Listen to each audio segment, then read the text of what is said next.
नन्दी हिल्सको नजारा चाहिँ यस्तो छ है गाइस, हेर्न सक्नुहुन्छ बादलै बादल। हामी पनि नन्दी हिल्स घुम्नु आएको। के भन्छ नन्दी हिल्स आएर बादलमा मौसम दामी छैन हो त। ज्याकेट नलगाइ नै आएको भए त नि मर्तिस है दादाले तेल खत्तम। मस्ती लाग्यो। जे पनि होस् पुरा है सबै हरियाली हरियाली नजारा चाहिँ यस्तो चाहिँ नन्दी हिल्सको बादलै बादल हो। दामी लाग्यो, मजा आयो बादल हेरेर। के भन्छस्, कस्तो महसुस भइरहेछ तँलाई?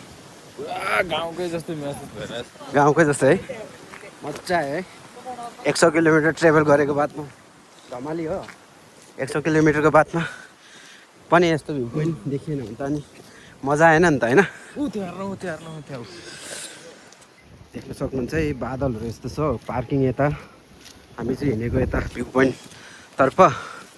मजा आयो, जे जस्तो होस् रमाइलो छ। पुरा हरियाली हरियाली ग्रिनेरी। जे होस् चिसो चिसो हावा, चिसो चिसो मौसम दामी।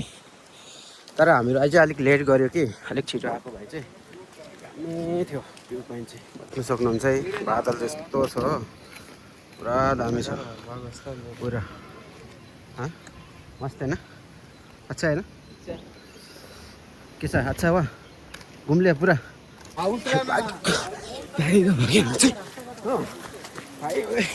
यो पनि हेर्नुलाई दामी लागिरहेछ कुद्नुलाई मर्निङमा। कस्तो लाग्दैछ है एक्सपिरियन्स? बढिया। यो चाहिँ के हो, यहीँ हो भ्यू पोइन्ट चाहिँ। हामी त्यही भ्यू पोइन्टमा हिँडेको। पुरा पहाडै पहाड। यता पनि त भ्यू पोइन्ट नै हो यो पनि। यसो रेस्ट गर्ने ठाउँ। एकछिन कुदेको त यार सास फुल्यो यार। बडीमा त केही रहेनछ नि त। कता जाने रे? यो बाँदरले हेर्नु न बच्चा बोकेको चारा।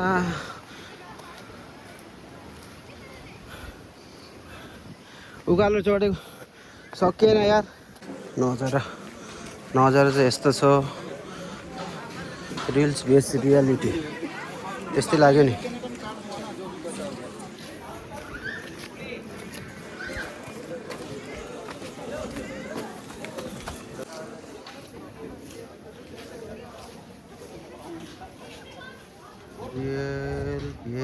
रियालिटी चाहिँ यस्तो छ है। ढिलो भयो, बादल सबै उडिगयो हो।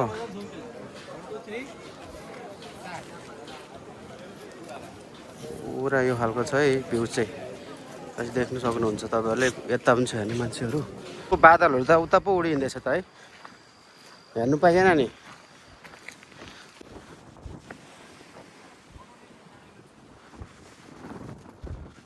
नजारा चाहिँ यस्तो छ।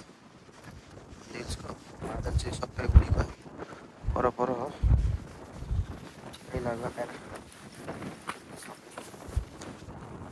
एकजना साथी चाहिँ उता पुगिसक्यो। के खोजेको फोटो हानौँ न भनेको कुदैछ।